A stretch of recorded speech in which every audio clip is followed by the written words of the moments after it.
Actual response, touching your hand here. So you're reading the paper, you almost got burned. So you're reading the paper, there's a master of taking your hand off the hot stove. So you go and he says, when you touch a hot stove, you move your hand counterclockwise off the stove. So let's practice first of all with no stove. We have to spend 6 months doing it with no stove. And then we touch the stove and do it this way. And then you run into guys, oh, you take that guy's full of crap. You got to go to this master where it's a counterclockwise removal. So you study 6 months of that, then you go to another guy and you move it this way, or you move it that way. So you have now 5 different ways to do it, and you touch the hot stove, what happens? Hey guys, welcome to my commentary on the martial way. I am KShabazz, founder and chief instructor of Black Phoenix Taekwondo, located here in Atlanta, Georgia. Here we have Sifu Tim Tackett talking about learning the multiple ways to remove your hand from a hot stove. Now, of course, this is a metaphor for a greater point, but I think it's a great intro. So, I'm going to play the full clip, then I'll come back, giving my comments.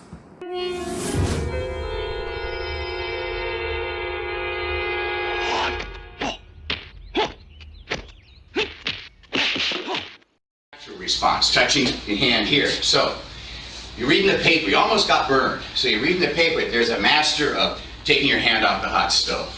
So you go and he says, when you touch a hot stove, you move your hand counterclockwise off the stove. So let's practice first of all with no stove. We have to spend 6 months doing it with no stove. And then we touch the stove and do it this way. And then you run into guys, oh, you take that guy's full of crap. You got to go to this master where it's a counterclockwise removal. So you study 6 months of that, then you go to another guy and you move it this way, or you move it that way. So you have now 5 different ways to do it, and you touch the hot stove, what happens? Burn your hand. You're gonna get burned.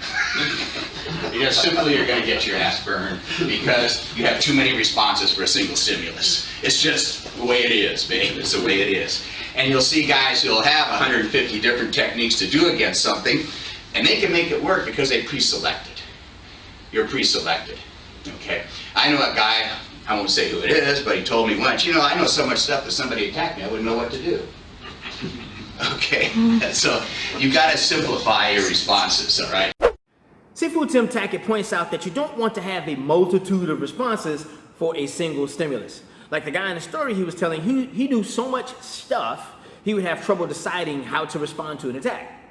Now, of course, this was more than likely said in jest, but in psychology, it's an actual thing. It's called the Hicks Law, or Hick-Hyman Law. Now, this law in psychology describes the time it takes for someone to make a decision. And that time is determined by how many choices you have to choose from. The more choices, the more time it takes for you to decide. There is no doubt that Bruce Lee studied this, right? Tim Tackett loosely quotes Bruce Lee at the end of this particular clip when he says, you gotta simplify your responses. Bruce Lee in the Tao of Jeet Kune Do says, the art of Jeet Kune Do is simply to simplify. In another area of the Tao, he says, it's not daily increase, but daily decrease. Hack away the unessential. Now, before you can hack away the unessential, you first have to learn technique. And this echoes something that I've said many times, which is you kind of gotta already know how to punch, kick, and move before you can seriously study JKD.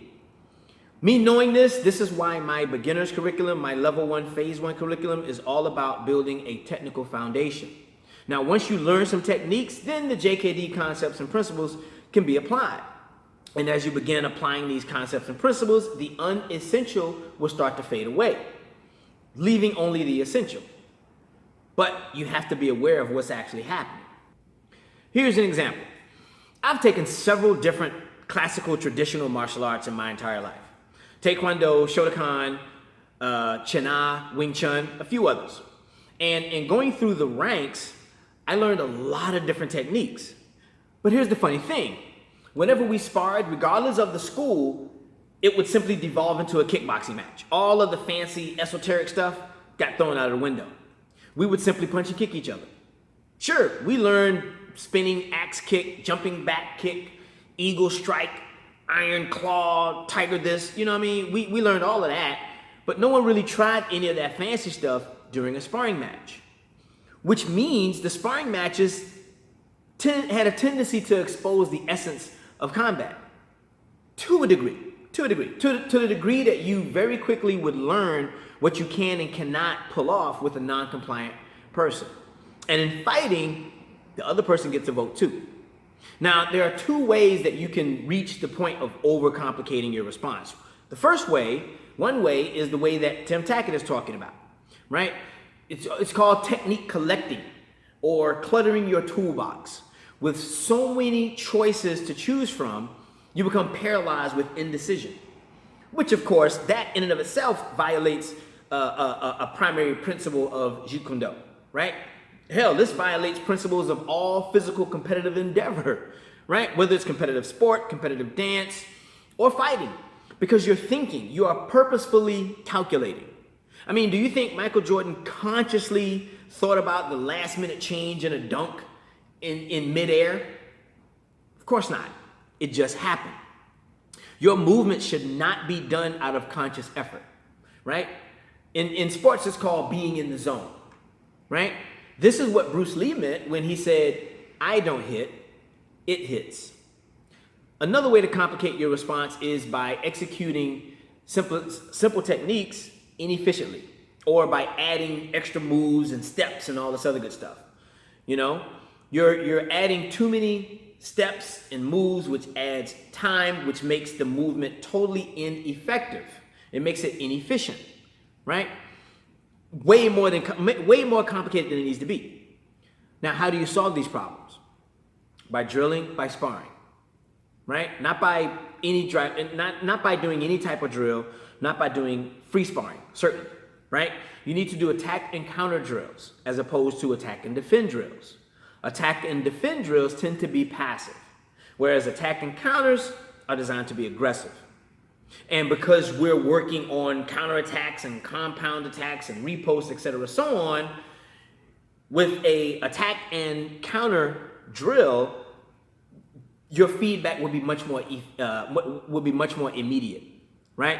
That's how you can learn what to eliminate and what to keep, right? As well as the time and space within the individual technique beyond the entire combination, right?